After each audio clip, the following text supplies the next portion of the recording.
Hello, I hope you're well. My name is Susana Rodriguez. I'm a psychologist at INSER. Welcome everyone to this activity called Voices of Hope, Infertility as a Path of Learning, where we have the purpose to inform and to take care of each other. I am very, very, very happy today to have Sandra Hernández with us. Sandra is going to talk about a topic that is a very passionate topic, and it's very important in our practical clinic and in this path of fertility focused on self-care and self-love. Sandra Hernández is a social worker and psychotherapist from Universidad Pontificia Bolivariana. She's Colombian, but she's been living in Spain for over 14 years. She is an expert related to emotional intelligence and mindfulness by Universidad de Málaga. She's been working for more than 10 years over these topics, teaching these topics. She's certified. That's where we had the pleasure to meet her in a program from the California University called MSC, defined as Mindfulness, Self-Compassion. And today she's the president of Respira Presente. Sandrita, it's an honor to have you here in this space with your talk that has a very beautiful name, Practicing Mindfulness and Self-Compassion, the value of taking care of yourself in the process of fertility. How do you feel? I'm very happy to be here, Susana, sharing this space. I'm very thankful. I thank you. I thank Fidel. I thank INSER and every single voice behind this. So thank you for allowing me to be a voice of hope via online with this situation, to be able to reach Colombia while being in Spain. I'm very happy to be here. We are very happy to have you here, Sandra. The floor is yours for you to share this message of hope to the people who are watching us. Very big hug. I'll see you soon. Thank you, Susana. Well, I say hi to every single person that is watching us. It's an honor to be here sharing with you, and a big responsibility to share and talk about mindfulness and self-compassion.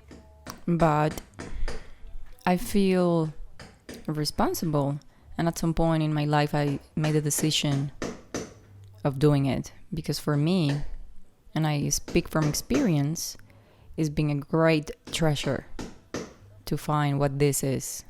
I think in the most difficult times of my life, where I have needed the most resilience, it's being an anchor to help me and to support me. So today I want to everyone in all levels. Maybe there are people that have a lot of experience in mindfulness, that work self-compassion, but maybe there are people who don't have the knowledge.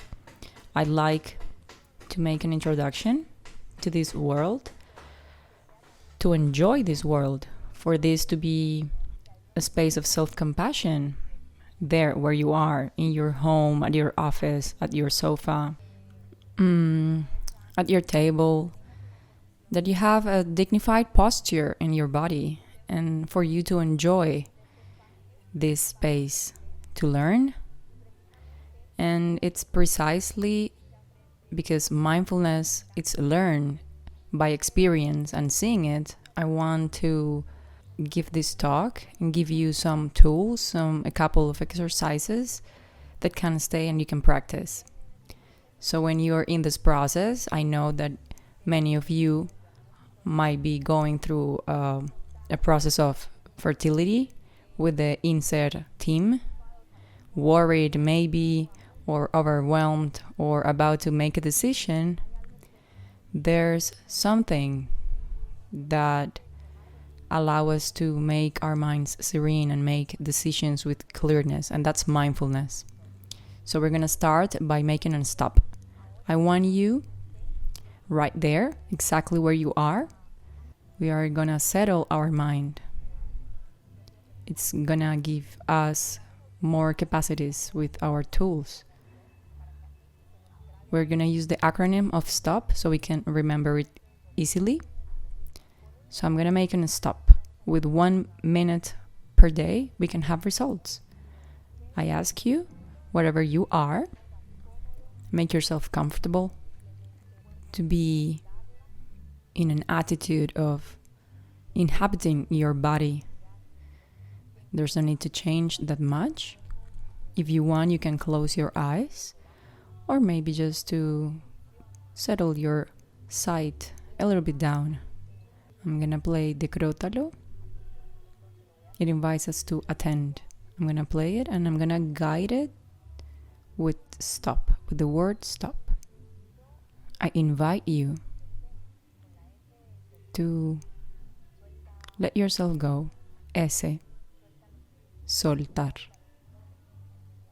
Your papers, your mobile. Let yourself go.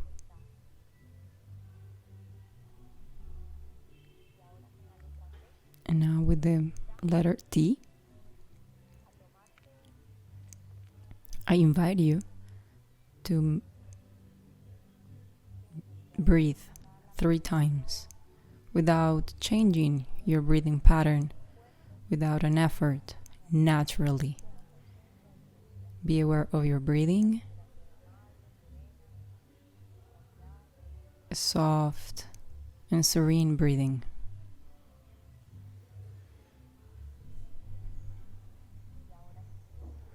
Now we continue with the letter O to observe. Observe for a minute your body without changing it. Maybe you have a pain. Simply observe.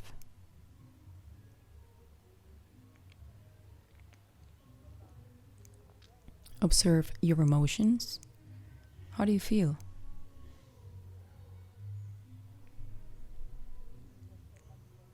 Observe your thought.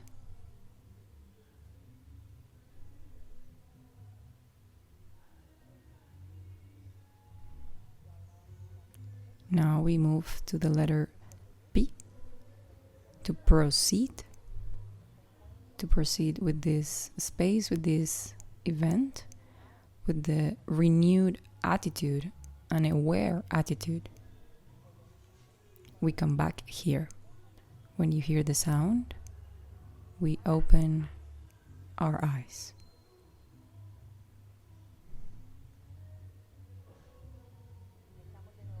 And we're back here.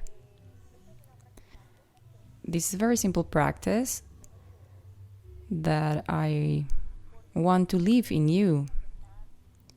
It's a practice, as Susana said previously in the program of Hermer, where we're taught very practical tools. The idea is for you to experience mindfulness in this space, and in the end, we're going to do a practice, a more specific practice, the pause of self-compassion. We're going to work through a difficult emotion, sadness, pain, so we can come back to that. I'm going to start by making an introduction to what mindfulness is. Some people might be familiar with it. Sometimes it's easier to name it or to assign a master or to assign a person to a movement. And in this case, mindfulness, we're going to thank John Kabat-Zinn, that has been our teacher or master. John Kabat-Zinn, he's a biologist from Massachusetts. He worked in the Hospital of Massachusetts and he began researching through his patients. He created a program, MBSDR. It's focused in anxiety and stress in chronic patients like cancer and other diseases, and they started to see results. MBSDR, it works with yoga and meditation. John Kabat-Zinn has brought from 2 to the Western world meditation. Before talking about this, it was very hard. 15 years ago, talking about mindfulness in Spain, it was a very strange thing. It was like a sect. And now it's like going to the gym. And this is more than a fashion. This is more than just a fashion. Then, around the 70s to the 90s, there are many investigation groups, research groups, and an exponential growth in mindfulness. The first program was the MBSDR, and it has reached Europe and other places. And from there are many new programs with a standard protocol. The one that I work is MSCC, Mindful and Self-Compassion, and there are other standardized programs, very serious and supported by research. There is a lot of research in neurophysiology. It's the topic that is most researched. In psychology, in psychotherapy, there are many inputs by this, and we have been applying mindfulness in many other areas, in schools, in institutions. It's already part of the schedule of the students. So it's easier and easier to reach people. In London, for example, in the parliament, there have been some modification. There is an opening for this. In the corporative world, there's also an opening for this. I want to explain what it is. First, mindfulness is full mind. A translation from English, which for me is not so good. It's a theoretical construct that comes from Eastern teachings, from Buddhism, and recently adapted and recently adapted to our culture. Mindfulness is the translation from Pali, from the word sati. Sati is consciousness, attention, memory. It's a training of our consciousness. I want to complement with something. Just yesterday, meditating about us, the translation, the exact translation of meditation is bhavana in Sanskrit. It's to cultivate. And in the process of fertility, of human fertility, I think somehow we're like gardens. So we have to cultivate. What do I cultivate to put a certain intention in this process when there's a diagnosis, when I'm overwhelmed? Do I want to cultivate myself? Do I want to know myself in order to develop myself as a father or as a mother? There are men and women going through this process, so I wanted to put this on the table, and I find this beautiful. Then when we make the decision, that we really make the decision from the self-cultivation. In the end, we are always developing something. Our mind and our heart is familiarized with something. So we need to put a loving intention, a warm intention of growing. I have chosen 3 definitions. There are many. I have chosen 3 definitions. One from John Kabat-Zinn, of course. It's to pay attention in a special way, intentionally, in the present moment without judging. I make the decision to pay attention to this computer. I realize that I'm washing the dishes. I am washing dishes. Or I grab a cup of coffee. I am drinking a cup of coffee. I realize intentionally what's going on. There are other 2 definitions that I like from Christine Herman. Conscience of the experience of the present moment with acceptance. When there is a struggle, there is not mindfulness. When I accept a diagnosis, when I accept what there is, I don't struggle, I don't resist, and then I can make decisions. I can approach the process in a different way. In this case, infertility. There's another definition that I like a lot, is to know what we are experiencing while we are experiencing it. I realize that I can listen, that I can talk. I am aware in the moment what's going on. What's not mindfulness? And this is important to state. It's important to say what it's not. It's not to leave our mind blank. We don't leave our minds blank. Our minds are always thinking, but the thought process can slow down. There's a process that is called meta attention.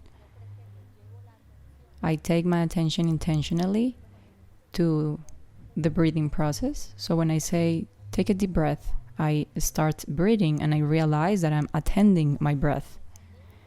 When I move my attention away from my breathing, I come back to it. That's called meta attention. I realize that I have moved my attention away, but my mind was not in blank.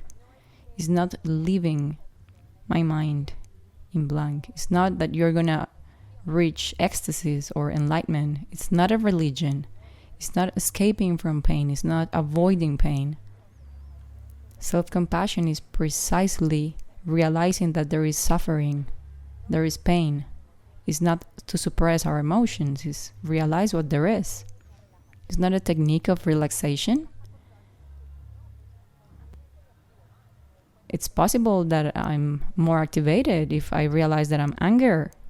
It's not a technique for relaxation, but it brings as a consequence some state of relaxation. And it's not positive thinking. It's not about the positive sentences. I'm going to explain briefly how the words are very important. It's not to make positive affirmations. It's not about making these affirmations. When someone has low self-esteem, when they are filled with positive affirmations, they don't get what they want, it's going to be more frustrating. So the idea is to be more patient, is that I live this process.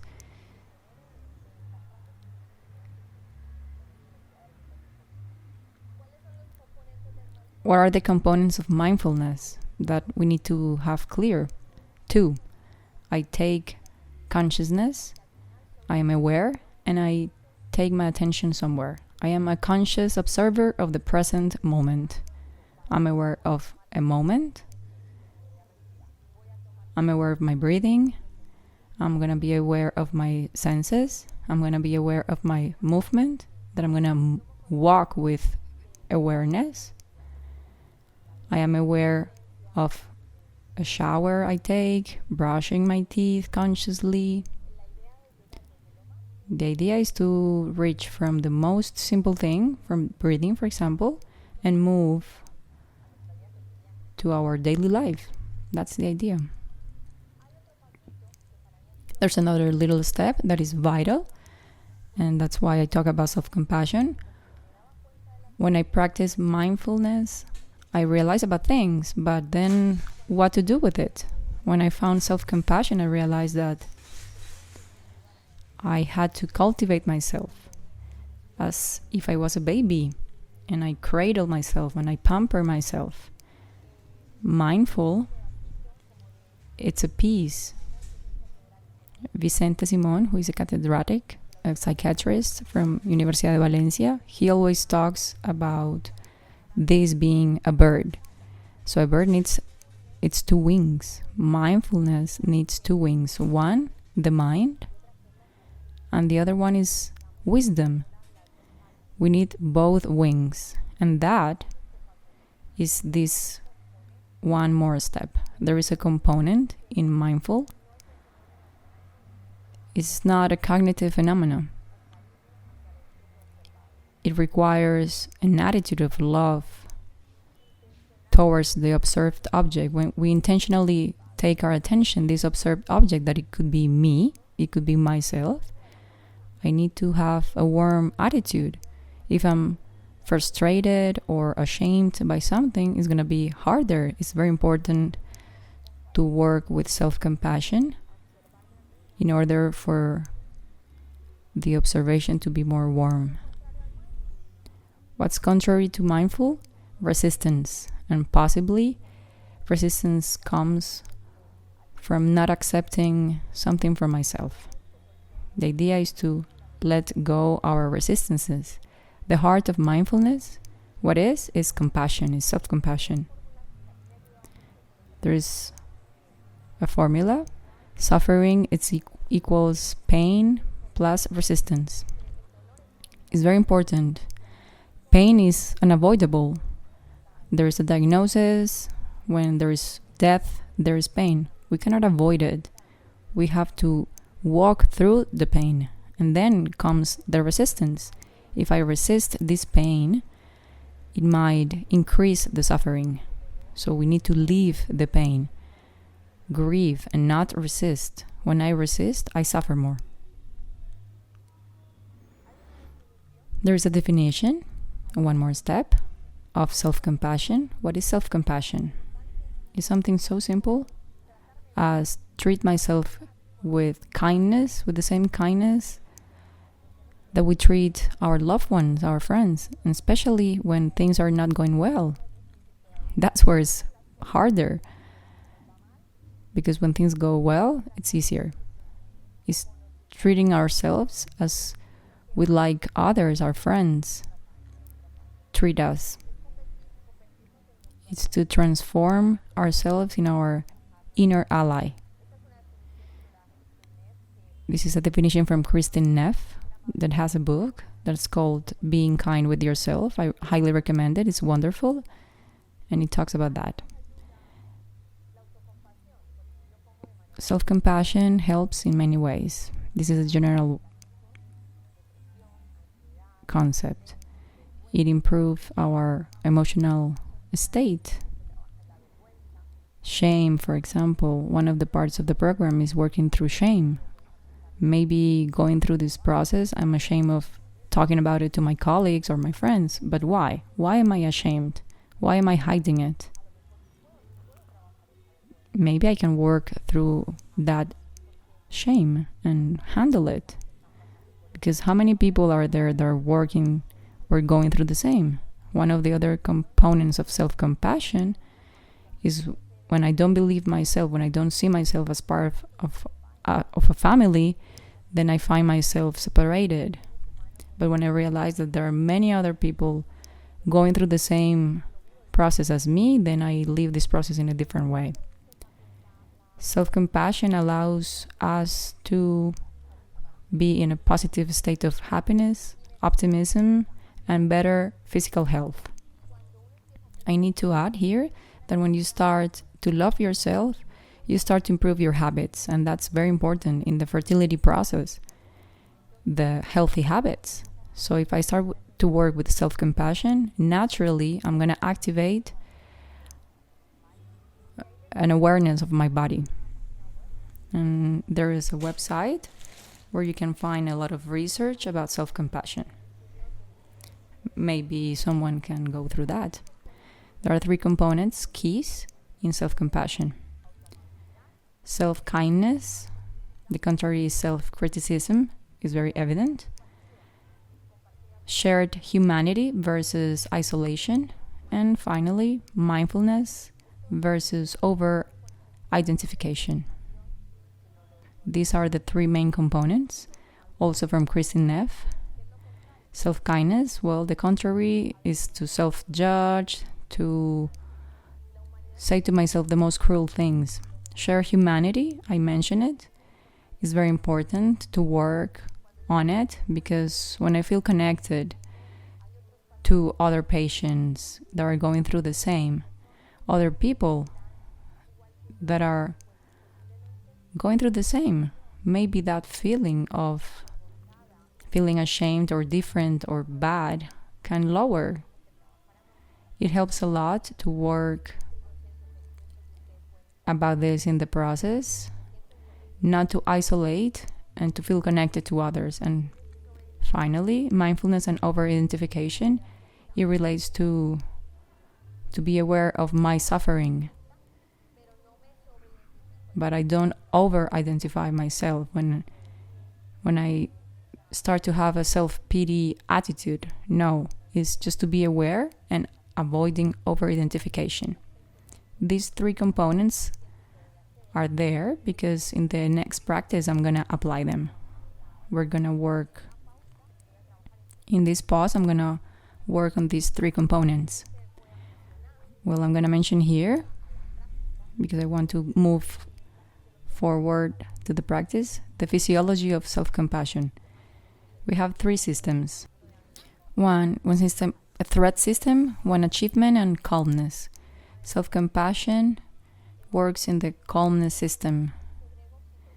So I produce serotonin, oxytocin. When I have stress, worry, because of a certain situation, I have to practice self-compassion. I realize that I'm suffering, I practice self-compassion in order to be calmer and to produce oxytocin. Our brain doesn't know if I'm hugging myself or if there's someone hugging me. This situation of pandemics is important to touch ourselves, to lay our hands in our face, in our head, hug ourselves. There are two factors that are important when we work in self-compassion: tranquilizing touch and kind vocalizations. It can activate through word that I can be happy, that I can be free of pain, that I can be patient with this process. Vocalizing in a kind way and touch are important. The first thing, this has value. Going through this process and making this decision is admirable, and it's worth it. I'm telling you, it's worth it, because sharing this and doing it with a self-compassion attitude, this becomes like an emotional attitude, and it's important for us to have during these processes. And I want you to ask yourselves two questions. What am I experiencing at the moment? And then the key question regarding self-compassion is, what do I need? Why do I need to be happy and to be okay? So here, I'd like everyone to ask themselves, how are you taking care of yourself? Physically, mentally, emotionally, in your relationships, spiritually. How can you take care of yourself? Because self-compassion, it's a safe mode to grow in self-compassion. So this is a chart, but I want to mention, which is very important, that in the self-regulation process, in the fertility process, to search something, to find something on the left side, body, mind, emotions, relationships, and the spiritual realm. But there's something that I want to emphasize, and it's how to cultivate happiness in this process. And I feel like a lot of people that are going through it are not enjoying it because they're focusing on the result. And there is something that we cannot control. Even with science, even with the best team, even with the best psychologists like Susanna, cannot control. This place where I don't have the control is where I can practice placing myself in the moment through, first, savoring the moment, gratitude, being thankful for the moment, not only the result, getting pregnant or not. It's celebrating the daily achievements, that this has worked, that this might work too. And self-appreciation is to value the process, the physical process, for example, is to celebrate day by day, not only focusing on the result, but to live step by step the process. And finally, I want to do a practice, very simple, divided in 3 parts. I'm going to guide you. Let's do it. I'm just going to do it. We're going to live the mindful process, share humanity, and self-kindness. I'm going to play the sound, and I ask everyone from where you are, and I ask to close your eyes. And we're going to do the pause of self-compassion. It's a very simple practice that you can apply when you're feeling bad, when you are feeling with disturbing feelings or going through a bad time. You can use it. I want to guide that we're going to choose something that happened today or yesterday or these past days, something that it's making me feel bad. Not too much, but because we're in an online space, but something simple that made me feel bad. And I'm going to guide you through this exercise.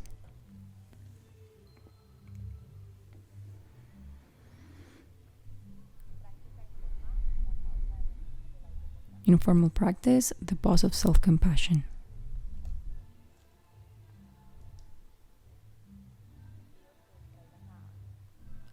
I ask you to bring to the present moment a situation of your life that is causing you stress or that is bothersome, maybe on your work or with your partner or your son or daughter,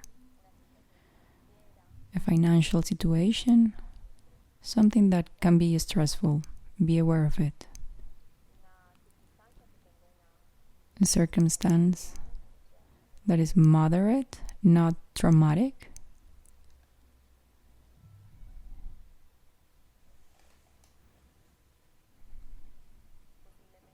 Possibly you find uncomfort in a certain part of your body. Try to identify where that uncomfort is. Maybe your head or your heart or your stomach.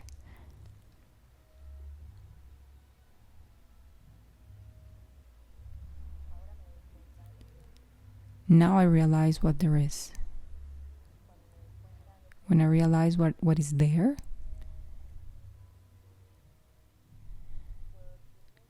I can tell myself, this is a moment of suffering. I identify pain and suffering. This hurts. Or this is bothersome or stressful.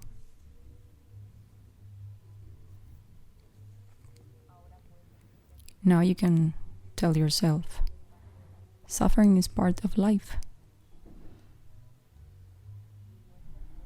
I'm not alone. Maybe there are other people going through the same process as me.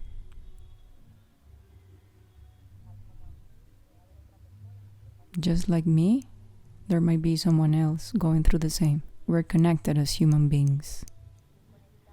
I am connected to the insert family.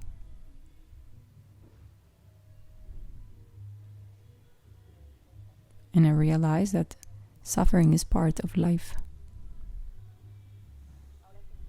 Now I invite you to place one hand on your chest or your heart or whatever you feel comfortable. Simply place your hand there, feeling your warmth, your kindness, discovering the tranquilizing touch. And you can tell yourself, I'm going to be kind to myself.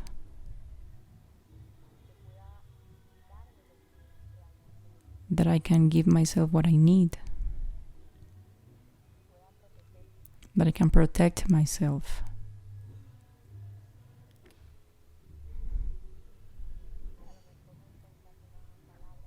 If you don't find the proper word, you can imagine a friend of yours going through the same situation. What would you say to that person with your own words, from heart to heart? What would you say?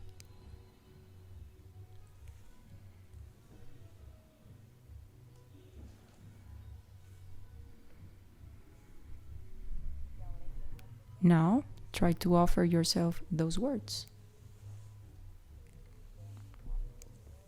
That I can accept myself as I am. That I can start to accept myself. That I can be strong, patient.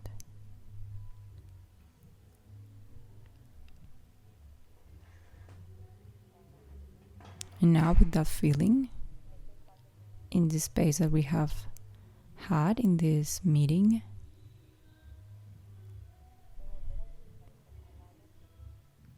I can use these words again whenever I need. I invite you to take one more breath, coming back here to this space.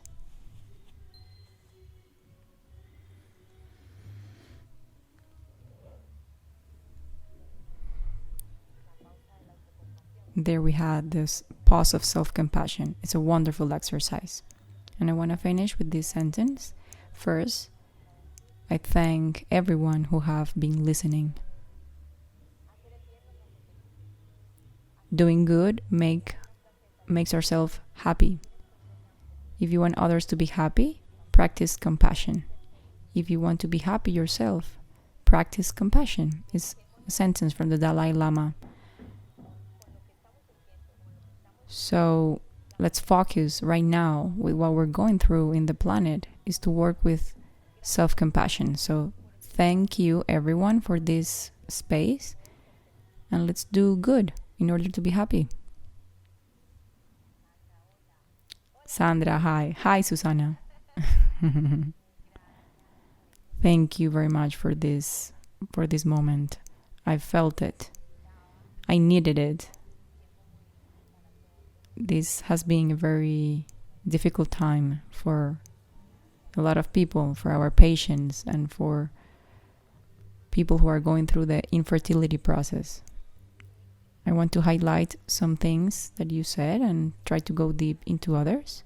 I loved, Sandra, when you talked about suffering or pain like something unavoidable in human being, and in the experience of a reproductive treatment, of searching for a pregnancy that might lead to a different path. A lot of times we avoid suffering, thinking that it equals or is the same as being weak or not being able. That is a synonym of not being able to move forward. And there is a reality that we cannot discuss or confront, and it's suffering. It's there.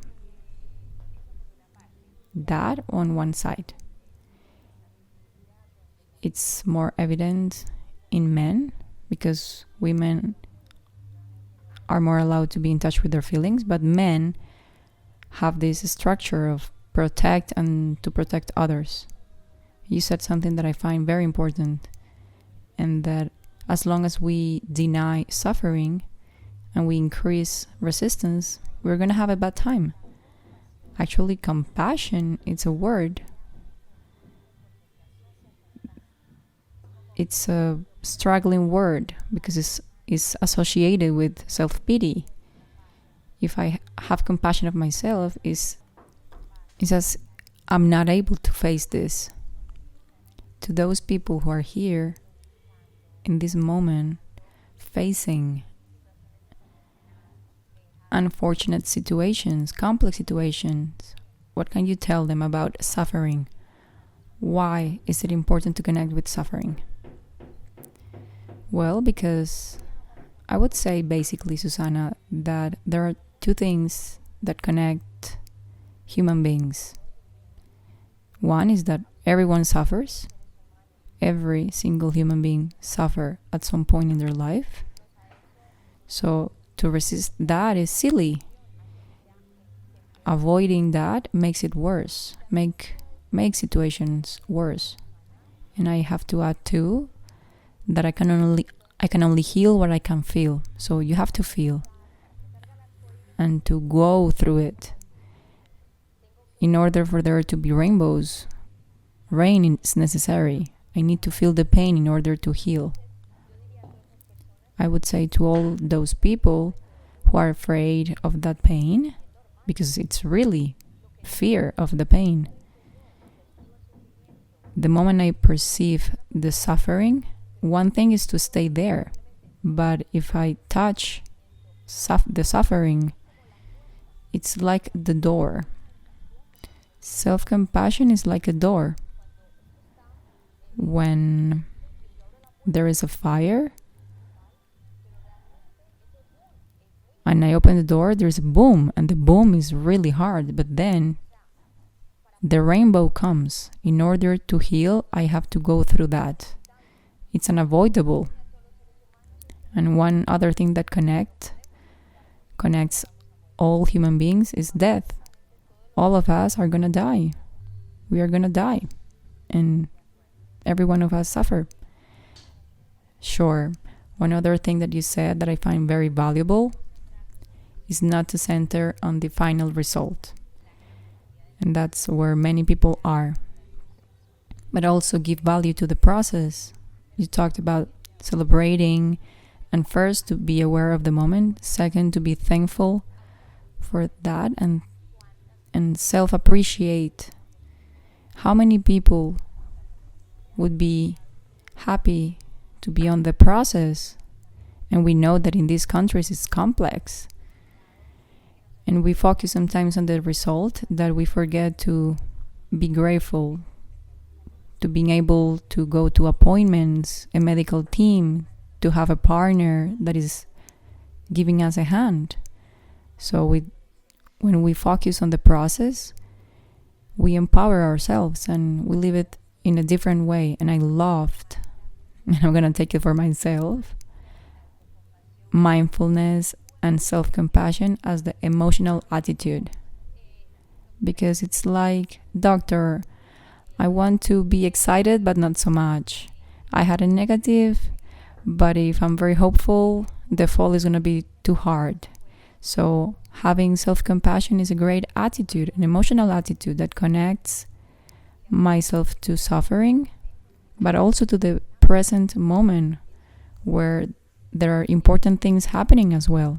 Sandra, truthfully, I am satisfied with your message.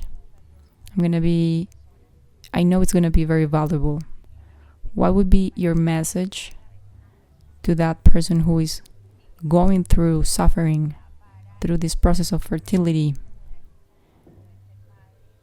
to be a father or a mother and achieve the dream of having a family? The first thing is to that person who is going through suffering, first, to feel like it's normal, and resistance is helpful too. Feeling the resistance to that pain, it's normal, but there comes a point when I take another step and I accept what I have, accept what is there, and that is gonna give that self the ability to make a clear decision. And when I make a clear decision, there is no guilt. I'm gonna invest time, energy, and cost. Everything, absolutely everything, is gonna allow me to give one more step. What I can say is to place their hands in their hearts, to accept the pain. That was the exercise that we did, and then tell themselves whatever he or she needs, and give themselves whatever they need, to look for the resources to get out of there, to transcend that. Instead is waiting for them. Susana is waiting for them. The team is waiting for them to feel embraced by other people that are going through the same in Europe, in Colombia, in England, many places in the world. There are people with the diagnosis of infertility. There are many people going through this. So for them to feel comfortable that there is a team in Medellin, in Colombia, in so many cities that can support them, and that you are the ones who know, Susana. So in the end, you have so much experience that you can let yourself go and surrender to these teams to live this process. Wonderful. We are left with your emotional attitude. Mindfulness and self-compassion is a very accessible tool for everyone to start practicing, to start getting in touch with that is happening at the moment and manage what's happening, accepting what there is, because I cannot change it, probably a little bit, maybe, but what I can change is the way to go through it. Sandra, I'm very thankful for your time and your knowledge. I'm sending you a very big hug, a very compassionate hug, and a very big hug to every one of you. I hope to have you in another occasion. Thank you. Thank you. See you soon.